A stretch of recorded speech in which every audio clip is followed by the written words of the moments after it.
Welcome to CenturyLink conferencing. Please enter your passcode followed by the pound or hash key, and I'll connect you.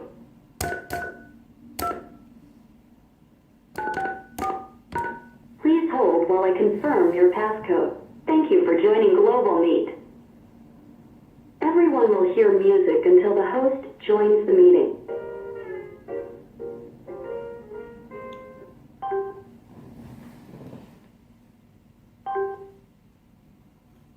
Good afternoon, everyone. This is Dave Welsh, Vision and Medicaid. It's right at 3 o'clock. We will pause for a few moments, give others a chance to join today. I appreciate everybody's attendance and ask those of you on the line now if you wouldn't mind muting your phone while we wait for others to join. Thank you.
Good afternoon, everyone. Again, it's Dave Welsh.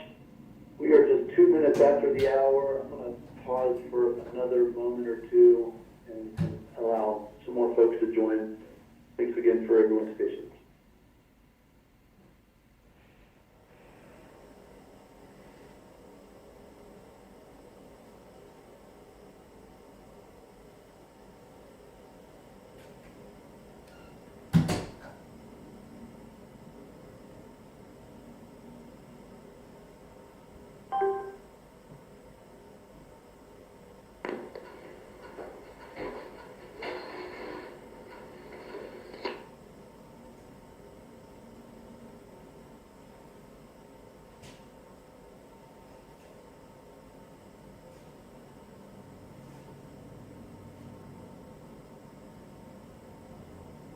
Thanks everyone for joining today.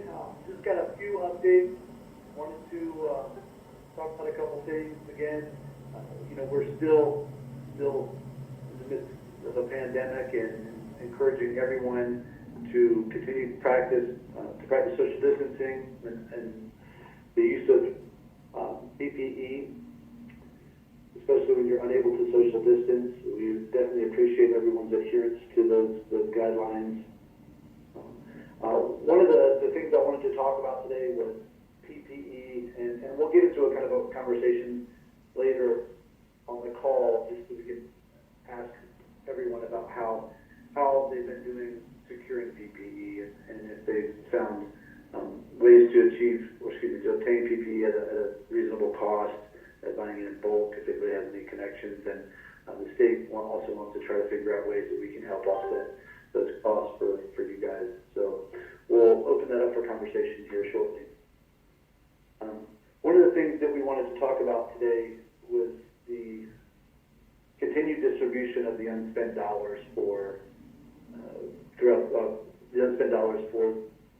services to the network. So we've been doing this for several months now, and we've been closely monitoring the trip volumes, and they've definitely been trending up. Looking like they're more of stabilizing at this point in time to what appears to be a potential new normal for the time being.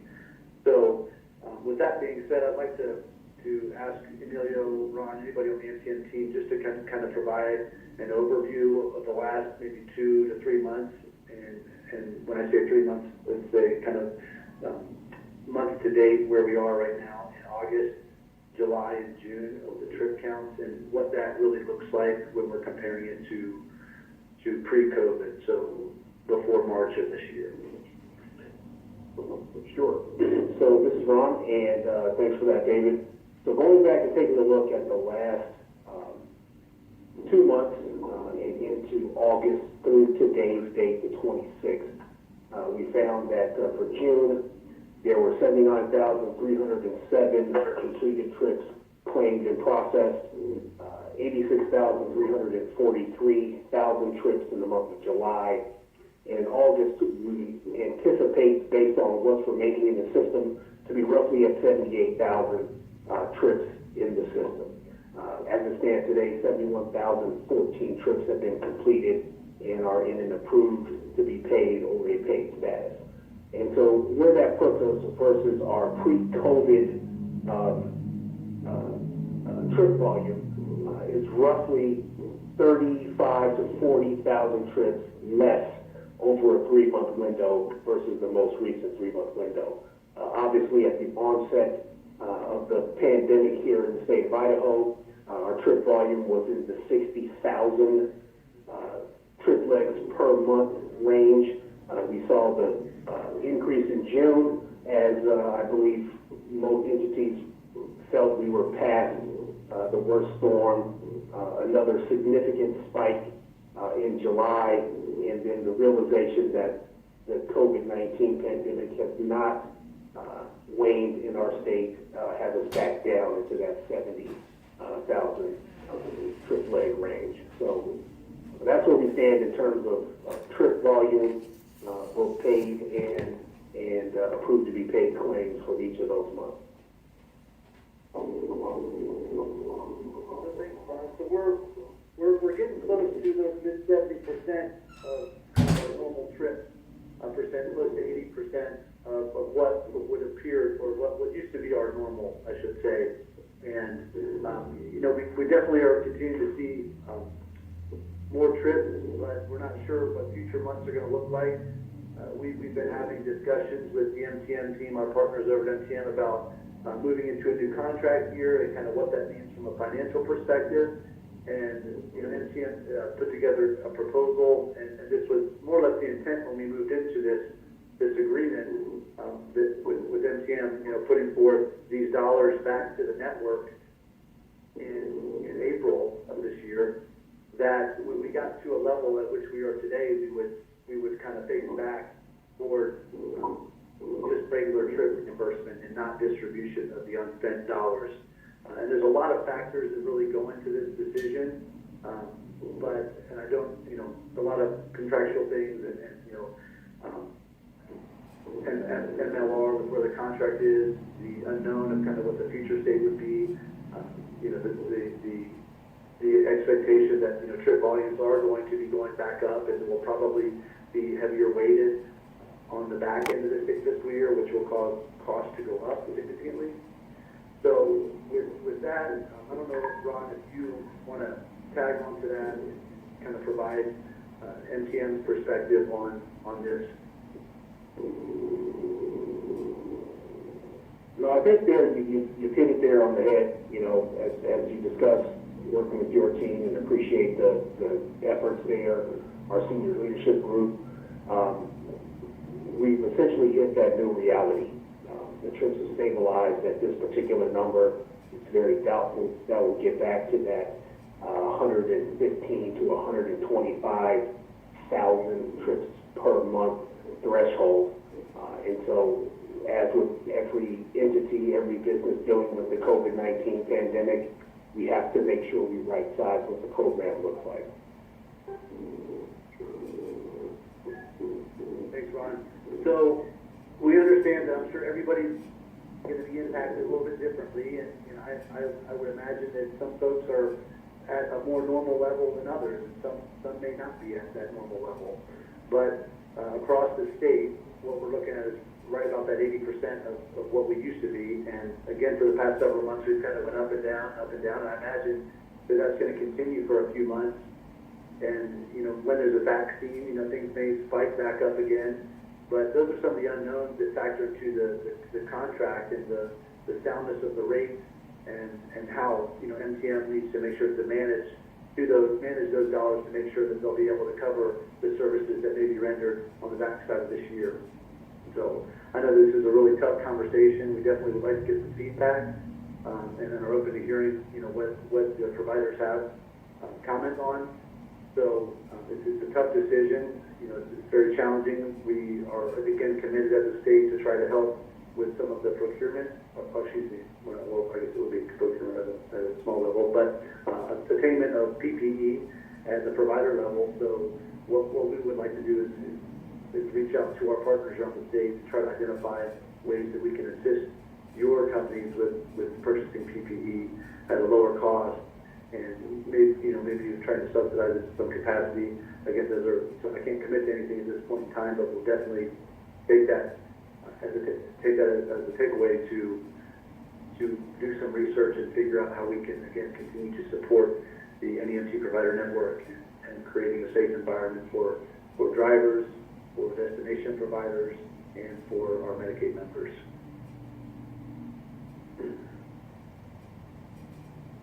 So that was the primary update that I had today.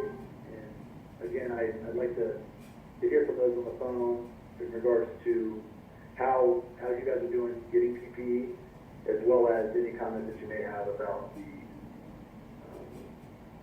discontinuation of the additional fund disbursement. Hey, this is Darren Talley with Whitetail. And if our trips are in the 70,000 mark, and we used to be in the 110 to 120, so let's just use 71,000, and we're down 40,000, not 50, just 40. That puts us at about 55% of normal. So I don't quite understand how we are saying we're at 80% of normal. And I would encourage health and welfare to continue the disbursement. So Darren, and Ron, you can provide some exact numbers, I guess. I think that my last one was 86. Were we at 110, 120,000 trips normally, Ron?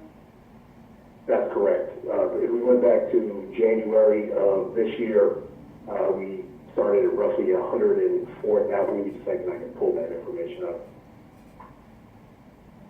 So January of this year,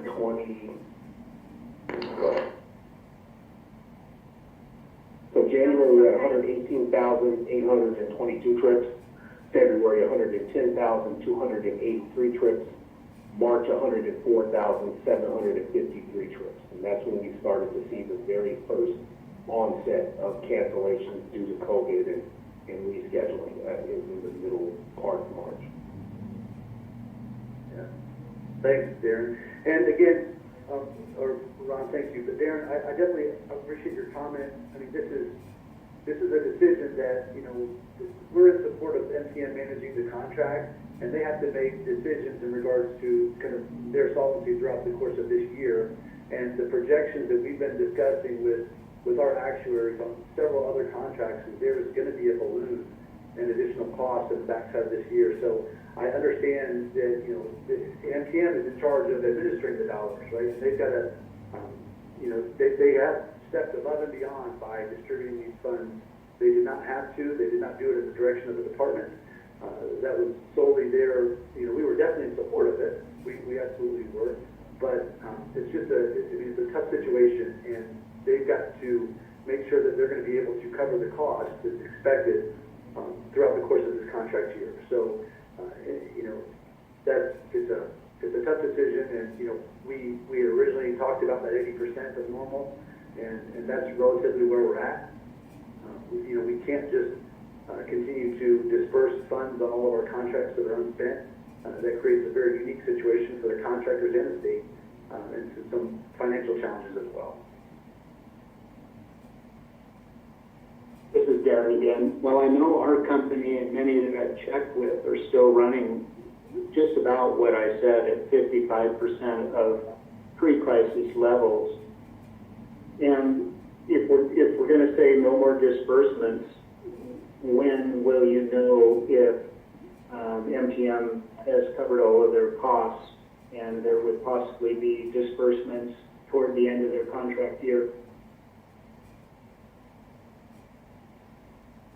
So, Ron, we really kind of, like I said, went outside of the norm of a normal contract, and our distribution of these funds is not something that you see really anywhere across the nation. You know, NTM can tell you that all of their other estates basically reduced rate, and you know, providers are in a much different situation in those estates. And we were able to figure out something a little bit differently here in Idaho to try to help bridge this uncertain time. And you know, I understand it's not the perfect fit, but it's definitely something that's provided a lot of relief across the network. And I'm sure the relief has been experienced differently depending on the provider that you ask.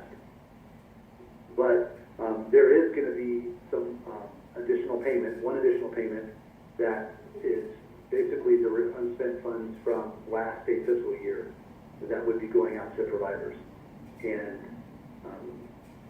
but when we're talking about like at the end of this year, you know, that's something that we'll have to look at. But I can't commit to how we could administer or distribute those funds at this point in time. That would be something that we would need to work with NTM to figure out what we could do. So, David, on the new contract, usually they look at the figures that was run for the past year. So now the figures are going to be lower. So the contract price that the broker is going to come in should be way lower then. So I appreciate the comment. Save some money. So I appreciate the comment, Elna, and I can't say much on procurement, but I can let you know from an actuarial perspective, this COVID experience is kind of an anomaly, and it's not really being taken into consideration when setting rates. Okay.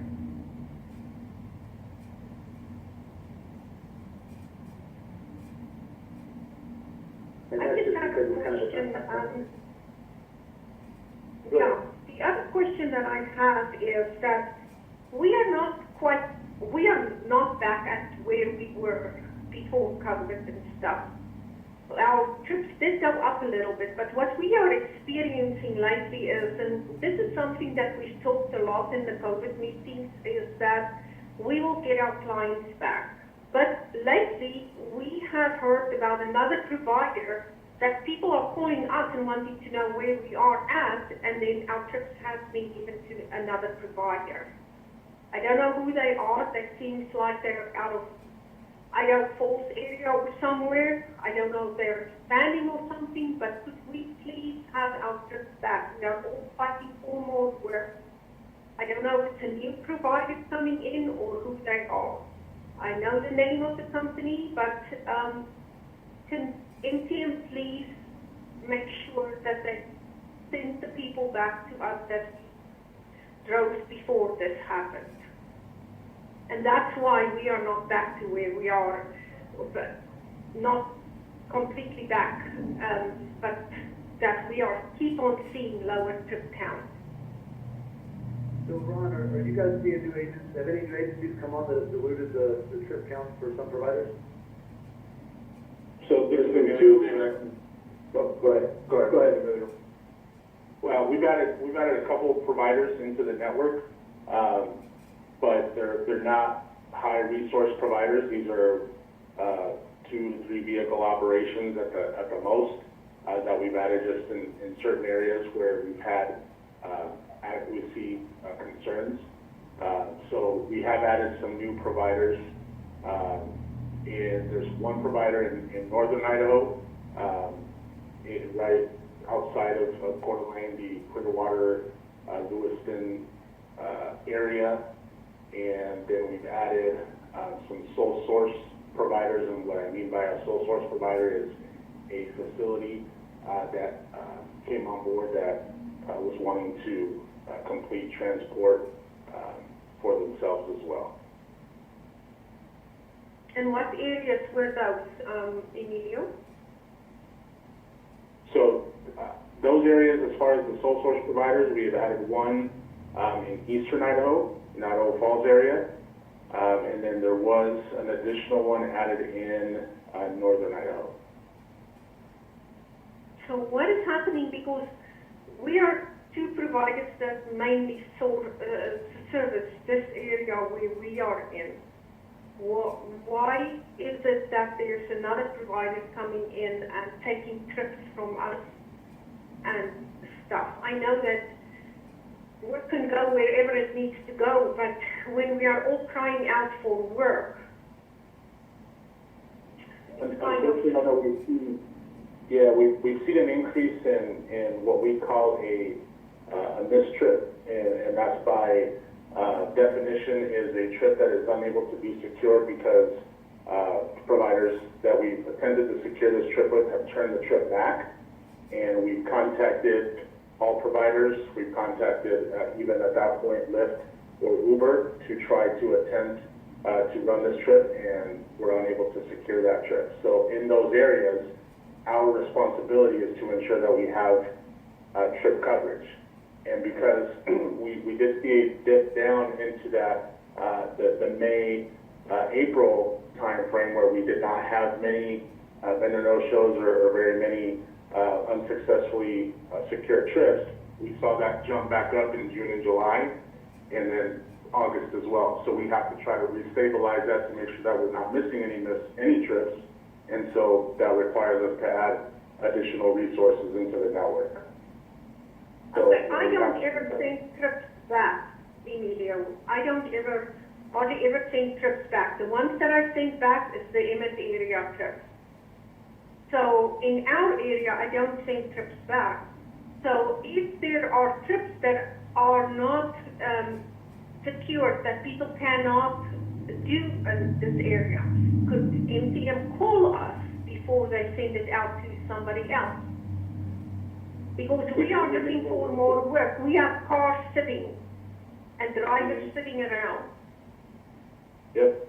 And I understand that, and we make calls out to all providers. For example, for the month of July, we had 4,000 turnbacks in the entire state, and for the month of August, we had 3,000 roughly turnbacks. And so that tells us that these trips are trips that are either not able to fit within a provider's schedule, or the area, or the time, or whatever the case may be, or the resources that providers currently have. As I understand, providers have scaled back to a certain extent. We still have a requirement based off of our contractual obligations to make sure that the trips get filled. So that's why. But that's what I'm asking. Mm-hmm. That's what I'm asking. So if something is in our area, Emilio, could they contact us and ask us if we could do it before bringing in another provider to come and do trips in our area where we are asking for more work? So I'm not complaining about you securing the trips. The people need to get to their appointments. There are problematic people, but we take them. We walk the extra mile with them. Even after they no-show, we do what we can with them. But what we are asking is, we stood with everybody in this COVID experience.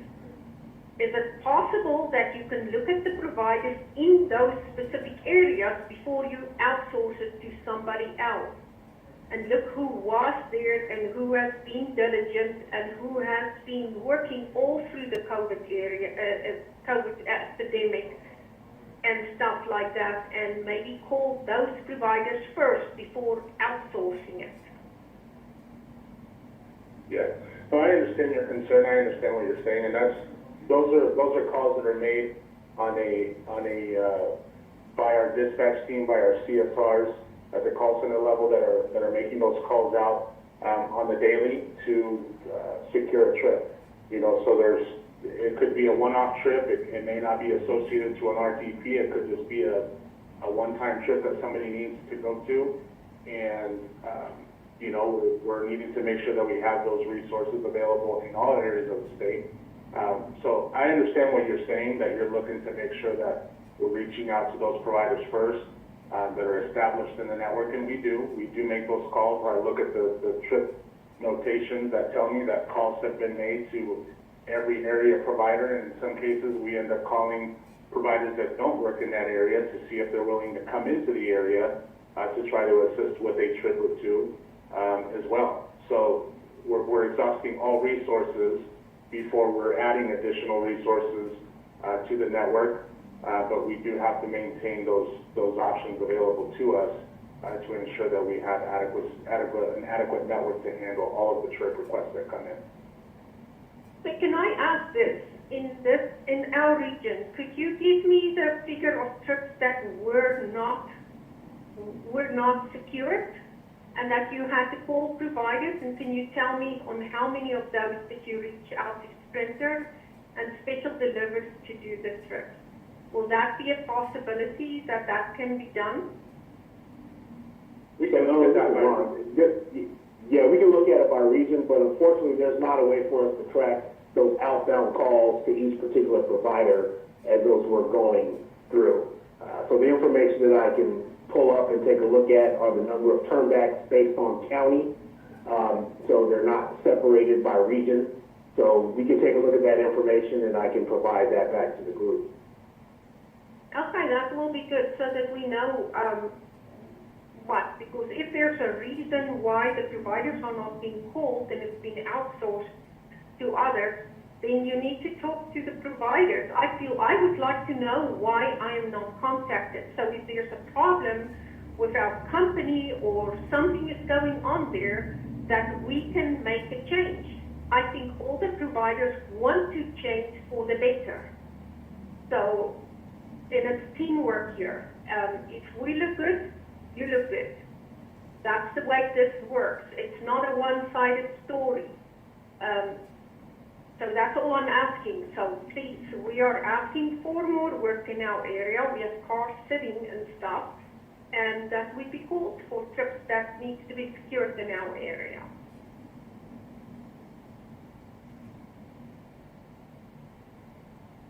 Yeah, I agree with you. I think that, we are a team here. We definitely want to work together and make sure we're promoting communication. And, I think this is a good conversation. We'll see if we can get the data out to look. And maybe there is something that we're not seeing and we can address moving forward. So I appreciate the comment. Hey David, this is Melissa. Hey, Representative Winter, how are you? Good. Yeah. Hey, I'm sorry I haven't been able to be on the calls lately. The CFAC group's been meeting at the same time, but I really appreciate what Elma said. I mean, it's a tough time. How do we work together as a team? Question about what reasons would people be turning trips back, and how do we increase communication so if there is a problem with the provider, they know, like there might be a problem driver, who knows, but that we could make changes like Elma said and meet the trip. And then I'm wondering how different providers, how new providers enter the network. Like how would we know as new providers enter the network? So this is Ron, and I can answer a couple of those questions there, Representative Winthrop. So for one, new providers, we have folks reach out for joining the network essentially on a weekly basis. They present to our recruiting team the resources that they have, the areas of the state that they can service, and so we'll work collaboratively with those folks to see if we do have a need for them to join the network or not. In terms of turnbacks, I'll leave that question for our transportation provider partners to respond to in that regard. And as far as a new provider coming into the network, we simply add those folks into the network in the areas that need. There isn't a large-scale notification to the rest of the transportation provider group, nor our health and welfare clients. We bring those folks on in areas where we see a need and try to fill that need for those trips that aren't being accommodated on a regular basis. Can I suggest before they bring a new provider in that they contact the established providers and asking if they have availability? But because what happens is that NTM call takers will tell our clients that we do not have availability, and that is an impossibility that NTM can decide for a provider that they don't have availability unless they call us and we told them that. So that is one of the problems that can maybe, don't tell the people we don't have availability. That's one of the things that trips cannot be filled. So to that end, Elma, I appreciate that. You do have full control of your particular service areas and regions that you would like to accommodate trips in. So if, for example, a call comes in and we don't show that you service that particular region, or based on the parameters in which your capacity and availability are made within the system, you might not show up as an available provider when in fact you might be available. So if you don't show in that particular shopper or that particular trip request, the customer service representative is simply going to follow the process by which they're trained to.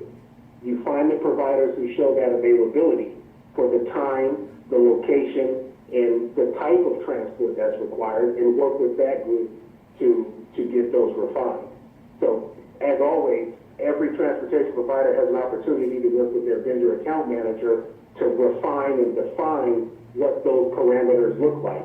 And both Ms. Ballesteros and Mr. Calhoun work on a regular basis with providers to refine and define those changes as needed based on what COVID has presented to us. So there is an opportunity for you to work with the team to refine those to make it easier for you to shop for trips or be available for trips in the system. These were clients that we have transported in the past, Ron, and it should be in their history, and the clients asked to go with us, and then NTM still tells them we don't have availability, even after they talk to us, because we have told the clients, they call us and they ask us if we have availability, and they tell NTM then, and then NTM still tells them, no, we don't have availability, and put them with somebody else. This is something that we really want NTM to look at. And though nobody else is talking, I know that there are other providers that feel exactly the same way. And the other thing is, when we send trips back, Ms. Melissa, is we send it back, and there's a place where you can put in a reason why you send a trip back.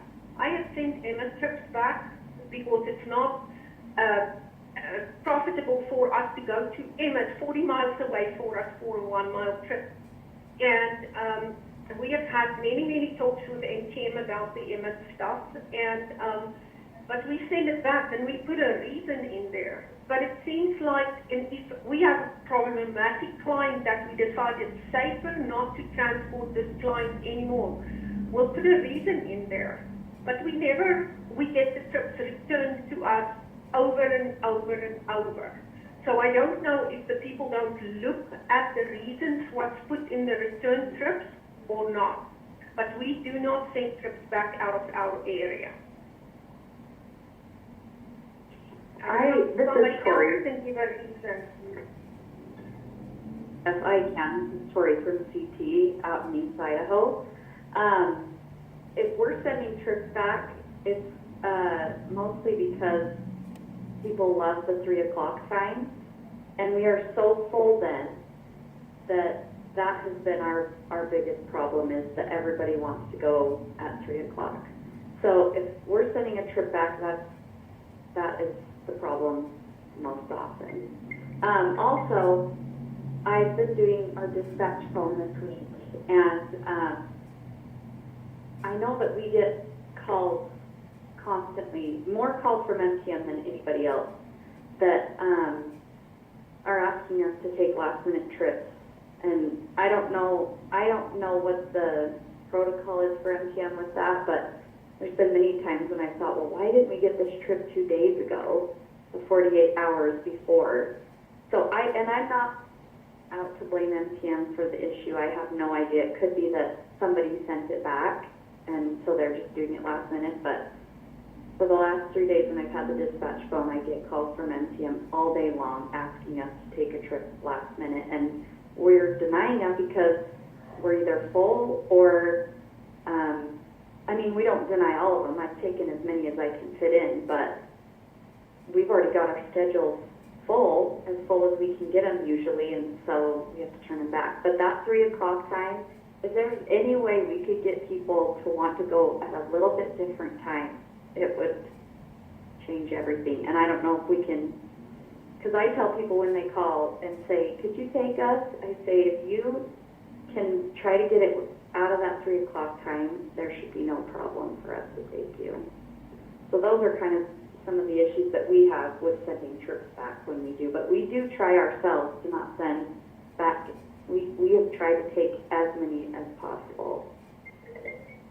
What we have also experienced from that time is between 7:30 maybe and 9 o'clock in the morning. That's the other peak time.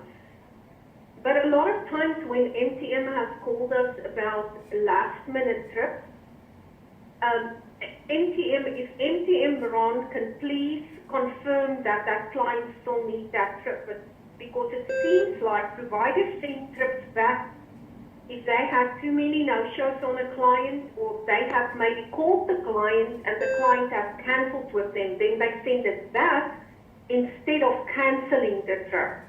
And that's something that I think happens a lot, because we get a lot of no-shows on last-minute calls in trips. We usually now start asking NTM if they can confirm the trip with the client first.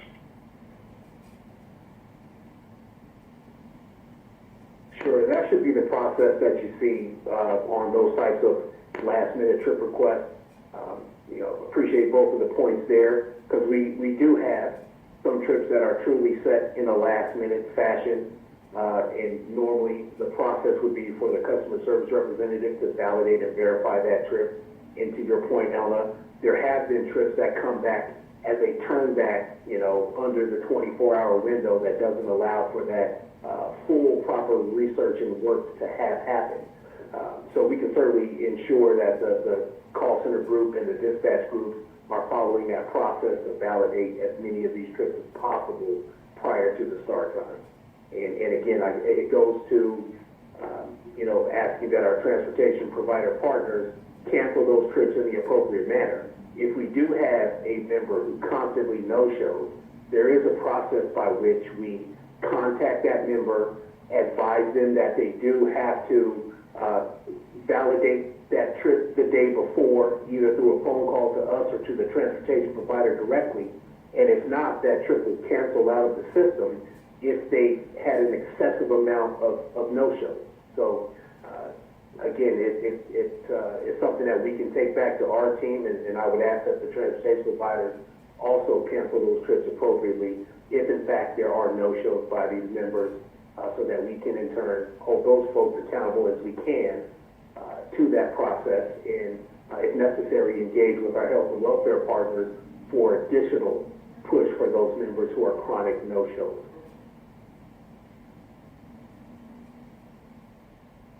Okay.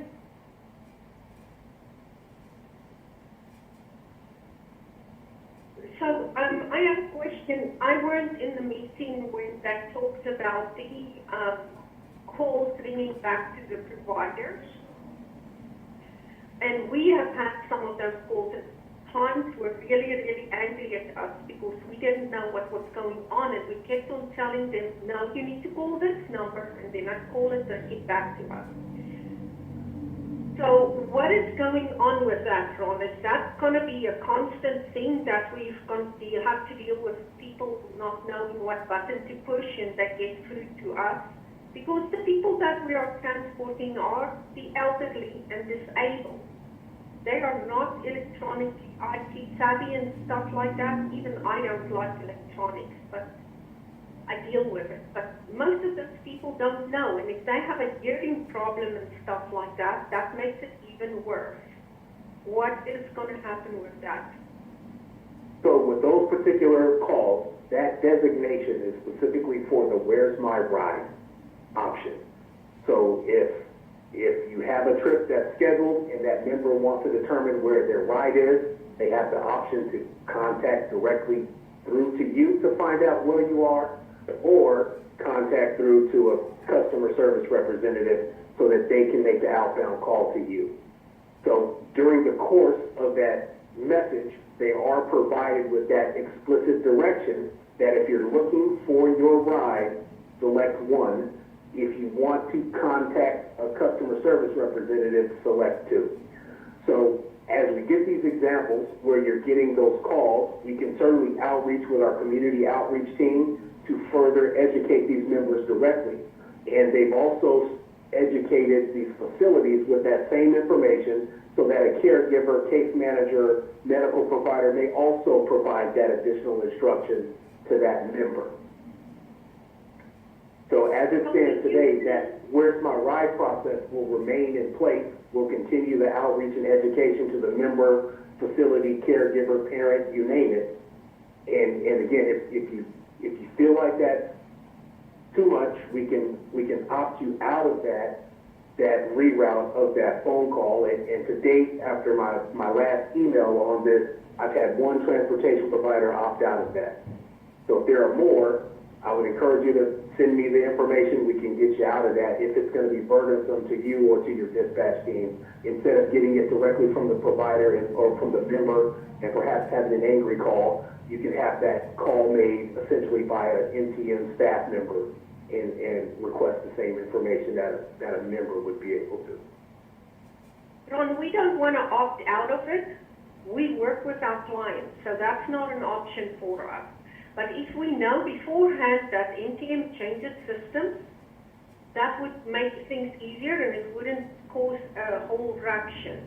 So if you can send us, if somebody calls in, if you can send us a list of the options that there are, we can give it to our call takers. And once somebody gets through to us, we can tell them, okay, this is your issue, just press 0 when you get through. If this is your issue, press 5 if you get through. So send that to us, and we can also provide education to the people, which we always do. Perfect. I can work to get that together, and I'll send that out in an email to the entirety of the network to include those who may not have been able to join the call, and just provide that additional bit of direction. So thank you for that, Ellen. Thank you. That's a great idea.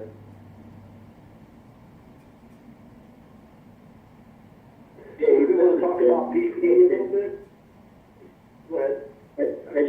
I just would, is it possible you could say how many NEMT providers are on this conference call today? When I joined the call as the host, I think there were 10 people on the call. And then I think we probably had another 10 join maybe, so I'd say there's about 20 people. There's 3 to 4 state staff. I'm not sure how many folks from the team are on. So There's 4 of us. So about 10 providers. Thank you. So can I ask about the liquidated damages? That is not going to go back immediately with the low trip counts and stuff like that, David. Elma, I apologize. I didn't catch the last part of that question. The liquidated damages, so that is still on hold, even though the trip count is at, I don't know which percentage is on, but if that's still going to be on hold. And then also, we are still not able to do the wheelchair securement training in our area where we are at, so there are people that haven't had that yet. So our credentialing is outdated. And I have asked in several meetings in the past if we can be granted some more time so that we can get a group together and get this training done and stuff. Okay. Is that still in place that we can get just a pass on that credentialing? Yeah. So I'll take the LD question and then I'll ask Kim to respond to the other question in regards to the training. So there's no LDs at this time. We still have those on hold. And again, I think that there's still the precautions and things that are taking place that do cause folks to be a little bit late behind. So we haven't started discussing implementing those, and we'll communicate with the entirety of the network, not just those on this call. But We have not picked a date for that, and really, that hasn't been part of the discussion at all. I think that with everything still happening right now with COVID, we are just gonna push that out for the foreseeable future until we kind of really assess the situation. Thank you. Absolutely. So Eleanor, this is Ron. So in terms of the credentialing, I would ask that you work with Crystal and team to address any of those items that you're having difficulty working through. That includes the wheelchair securement and any other of the required credentials so that we can assure our credentialing team is handling it appropriately. If we need to initiate any particular waivers for you or your team specifically, you would just ask that you work with Crystal to have that handled on a provider by provider basis. And I say that because we have other providers who are on the network who haven't experienced the same difficulties that you have. So, each provider situation is unique, and we want to make sure that we're covering those, and specifically for your group or your company directly in an appropriate manner. So, encourage your work with Crystal and with Emilio to ensure that those credentials, if necessary, can be waived. And if we have to put any additional instruction or anything behind that, we can get that message to you and your group specifically. Okay, we are trying to keep up to date with everything, but it's sometimes just difficult. But all our drivers, and I think that's most of all the companies have seasoned drivers. So it's not like they have never had CPR. They probably had it 4 or 5 times or more. And the same with the defensive driving, the same with the wheelchair securement and stuff. These are people that have been working for us for years and have had that training several times. So it's not new people. If it's a new person, that's different. Hey, Ron, this is Melissa. Could you, how many customer service people do y'all still have working with the providers? Like, what's the ratio? Sorry, I'm stuck on mute there. So we have a total of 31 transportation providers for each one of our vendor account managers. So Mr. Calhoun handles the eastern half of the state, and Ms. Ballesteros handles the northern half and western half of the state. So regions 1, 2, and 3, there's a split in region 4, 5, 6, 7 are handled by Mr. Calhoun. And do you find that's adequate? I do. Like, are they run? Okay. Like, I don't know how many phone calls are taken. The reason I ask that is because I think one of the struggles that I have felt regarding the situation as a whole for the last several years is, everybody's doing their best and they're really trying to work hard and just to eke out a living and pay the bills. And I hear an element saying, hey, can you call me? Can you communicate with me? How do we problem solve it? And sometimes just wondering if there's enough, just staffing to help build those relationships and actually identify, the needs of certain regions, working with them to lessen the burdens and conflicts. So, that's kind of why I was asking that.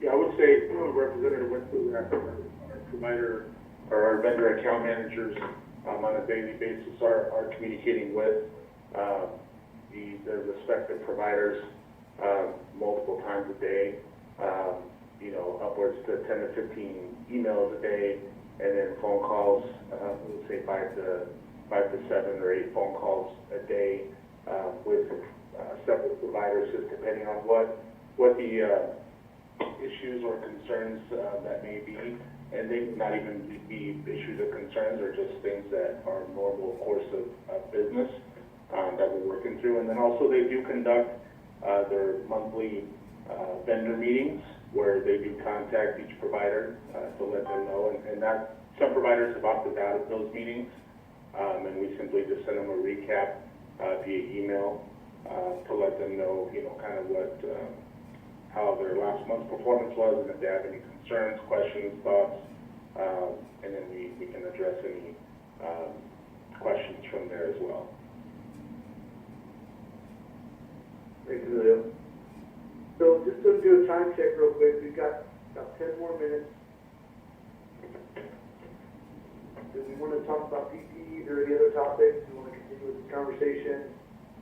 I definitely appreciate everybody's input today. It's been some good discussions. This is Tori from CT. I apologize if nobody else wants to talk about something else. I was wondering if you could just give us the dates of, I'm assuming that I missed, when you're doing the stuff at the very beginning of the phone call, talking about the distributed funds and the credentialing maybe. Did you talk about credentialing at the beginning? No, we just talked about it. Yeah, so. Oh, I didn't hear a date, and I...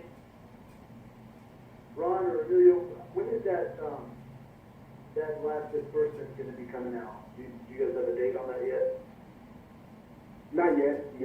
At the conclusion of our call today with your team, with the parameters of what that last payment will look like, it'll be processed generally by the end of business on Monday, and then we can make an announcement to the provider group what that looks like.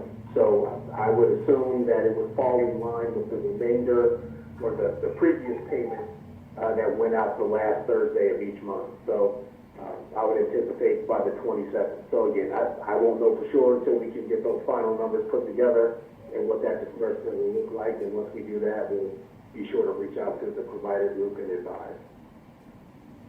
Okay, thanks, Ron.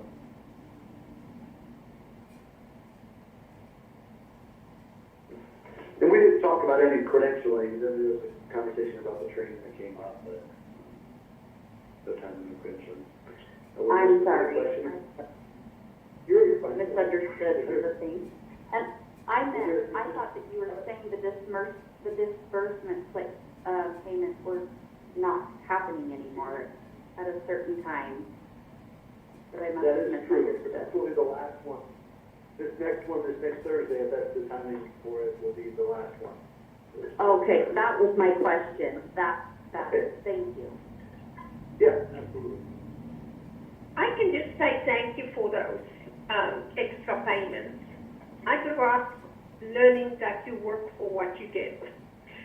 So that was kind of like above what I was thinking that would happen, that we would get paid for work that we haven't done. That should have been done if the epidemic didn't happen. So that's where I'm at with that. Yes, I'd like to acknowledge that. I think that I appreciate you saying that for one, and I absolutely agree with you. I think that it was pretty amazing that we were able to facilitate something like that with MTN. And I really, we've been doing a lot of research around the nation, and when I see what's happening elsewhere within NEMT programs and how the states are really kind of stripping them down to their bare bones, it's pretty sad. And I imagine that the providers in those areas are facing even more extreme challenges than we are here in Idaho. So I was very glad not to have to deal with such extremes here in Idaho. So I really appreciate that comment.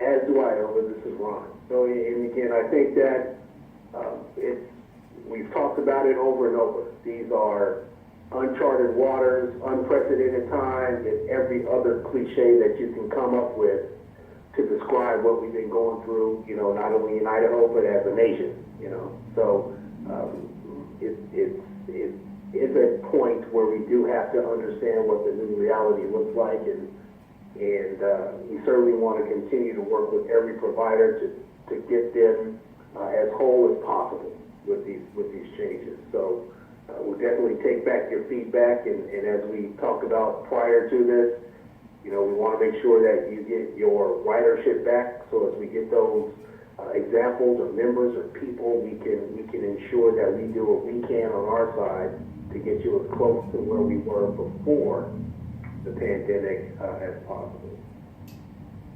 Okay, so can somebody call me so that we can talk about that? Sure, we can set up a time. I'll ensure that myself, Emilio, and Crystal can get on a call with you, and we can walk through what that looks like. And for any other transportation provider out there, we will afford the same opportunity to talk about what that looks like and what we can do in the immediate to rectify. Okay, thank you. Helpful. This is Melissa again, and I do want to thank everybody for their hard work. That's Health and Welfare, MTM, and the providers. All this is unexpected, and we're trying to do our best. And so I really appreciate you, Ron, saying, hey, I'm willing to talk to folks and say, hey, if there's a problem, how do we solve this and get your ridership back? And so also providers reach out to Ron and say, hey, how do I do better? How do I get my rides back? But I really appreciate you offering that, Ron. That's very helpful.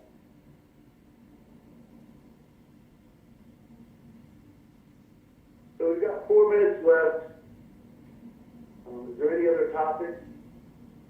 Right now we're meeting bi-weekly. Do we want to continue with this frequency, or do we want to scale it back a little bit? I'm open to whatever everybody, the consensus is on the phone. I'm more than happy to continue this frequency, or we can scale it back to once a month, or however folks want to move forward. Again, I think as 2 I always weeks say, is fine. say again, Elna? I think 2 weeks, every 2 weeks is fine, because we still don't know what's going on, because our area is now a red zone or something. So it flips around, and Okay. so, yeah, I don't know what the other people feel like. And that's fine. So, David, this is Ron. Go ahead. This is Ron. I think we should at least give it another 1 or 2 meetings at this interval. And part of the reason for that is, as we are seeing primarily in eastern Idaho, some schools getting back in session to a limited degree, we've seen a very limited number of trips being called in that need to be affected by school schedules. So we might see a boost in that over the next couple of weeks. And so just rest assured that my team is monitoring that to see if there are any changes we have to make to accommodate switches to school schedules. And again, everything being up in the air, I think maybe another 2 weeks is a good jump off point to see if there's any significant changes to that process. Okay. Yeah, Yeah, and I think there, I just want to let everybody Sorry, know too that, no, you're fine, Ella. I just want to let everybody know that these calls are great and we know when they're going to happen, but by any means, the MTM team, the Idaho team, we're always available. So if you got something to talk about, good, bad, or indifferent, then just pick up the phone and reach out to us. But go ahead, Ella, sorry about that. I do feel like there was a lot of parents that maybe stayed at home with their kids and stuff at this point, and maybe could transport their own children. So there might be a pickup when kids can go back to schools and moms can go back to work and stuff, and they would not be able to transport their own children. Yes, that's a good observation. All right, we've got 1 minute, so unless there are any hot topics. I did want to ask how we doing on PPE. So yeah, we brought up PPE at the beginning of the call. No problem. Okay. Touch base with everybody. But we didn't expand on the conversation that Representative Winters. I don't know if anybody is having trouble obtaining PPE. Again, from the state side, I think we were going to kind of take that away and try to identify some avenues that we could help make connections with PPE and see if there's potential opportunity for us to look at maybe how we can help you guys obtain some at a lower cost, or if there's any other options maybe that we can look at for helping just get free PPE again. So I don't know if anybody on the phone, I mean, I'm sure everybody would be interested in getting more PPE at a lower price or a free cost, no cost. But Representative Winchell, do you have any suggestions or ideas on that outside of kind of the avenue we pursued before? Well, I would just maybe ask the providers to contact you if they're, you know, whatever are they in need, are there issues? I mean, we want to continue to keep people safe and masks and plexiglass barriers if needed, those kind of things. So I don't think you have enough time on the call, but I'm definitely willing to help provide some communication and ask some questions to help. Again, if that's something that's needed.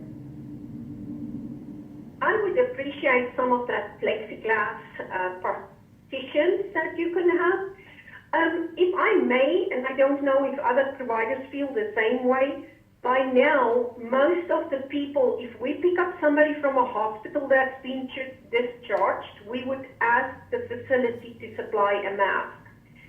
So, or at the doctor's office, and that's a one-way ride or something, we would ask the medical facility because they can get masks and stuff easier than what we can get it. And most of our clients by now have their own masks, so we are not handing out that many masks anymore. But our drivers still need masks. But all of them also have made some fabric masks and stuff like that. So I don't know how the other providers feel about it. What we really would like is the partitions and then gowns. Because if you do pick up somebody that is COVID positive or somebody that is potentially COVID positive that has been tested, we would like to supply our drivers with gowns. And maybe some cleaners, again, like Clorox wipes and stuff, because that's almost impossible to get. Okay, thanks, Zelma. So we'll take that away, our internal team, and we'll see what options there are around the state and take that away as a discussion point for next meeting.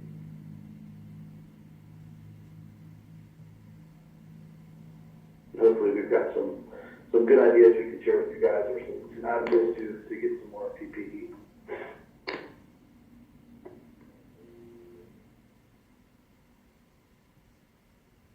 All right, we're a couple minutes over, so I again appreciate the conversation today. It was really valuable, and again, appreciate everybody's patience and understanding with kind of how we're moving forward.